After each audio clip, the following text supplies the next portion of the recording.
C'est une délégation forte d'une cinquantaine d'hommes d'affaires indiens qui a foulé le sol ivoirien ce dimanche 5 mai. Cette délégation, composée de plusieurs représentants de grandes firmes indiennes, entend découvrir la Côte d'Ivoire, porte d'entrée d'un marché sous-régional de plus de 300 millions de consommateurs, comprendre ce marché et ainsi se positionner stratégiquement. We are here because His Your Highness, Mr. Duncan, Prime Minister of this country, came to India. Son Excellence, Monsieur Daniel Comblan-Duncan, était en Inde il y a quelques mois. Ils ont été effectivement séduits par le discours du Premier ministre et ils sont venus pour découvrir la Côte d'Ivoire et voir les opportunités d'affaires.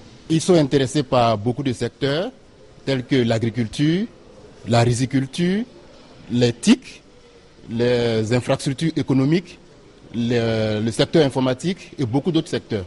Les relations bilatérales entre la Côte d'Ivoire et l'Inde se portent bien, si bien que plusieurs entreprises indiennes intervenant dans divers secteurs d'activité, notamment le secteur agricole et les technologies de l'information, sont déjà présentes en Côte d'Ivoire. Ces relations bilatérales devraient se renforcer davantage avec les différentes rencontres entre autorités ivoiriennes, organisations professionnelles d'entreprises, hommes d'affaires ivoiriens et la délégation indienne, comme prévu dans l'agenda de cette visite.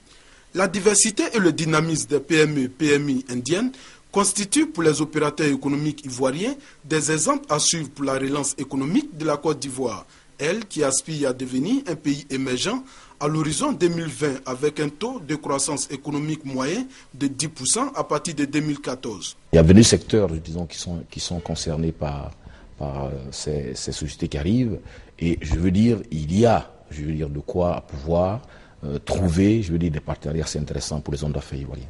Ce que nous pouvons dire, c'est qu'ils viennent du 6 au 8. La première journée du 6, c'est réservé, au secteur public, où les hommes d'affaires vont rencontrer l'ensemble du gouvernement, partager les projets, prioritaires du gouvernement, rencontrer le Premier ministre pour faire le point.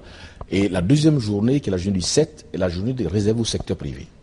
Alors, cette cérémonie se déroule donc au centre de conférence du ministère des Affaires étrangères à partir de 8h30. Et ça va être une journée au cours de laquelle nous allons d'abord, dans la matinée, présenter la Côte d'Ivoire, présenter l'environnement des affaires, présenter les opportunités d'investissement qui existent dans le secteur privé, et ensuite poursuivre avec des rencontres B2B entre, ceux de nos frères ivoiriens, des entreprises ivoiriennes, qui viendront pour rencontrer nos partenaires. Donc c'est une occasion offerte donc aux hommes d'affaires ivoiriens, aux entreprises ivoiriennes de venir rencontrer des potentiels partenaires. Donc nous lançons un très grand appel à l'ensemble du secteur privé à venir parce qu'on organise cette journée avec la collaboration de la CGCI, de la Chambre de commerce, de la PEXI et d'autres organisations privées. Et c'est leur journée, c'est l'occasion qui leur est donnée de pouvoir venir et pouvoir nouer des affaires assez intéressantes.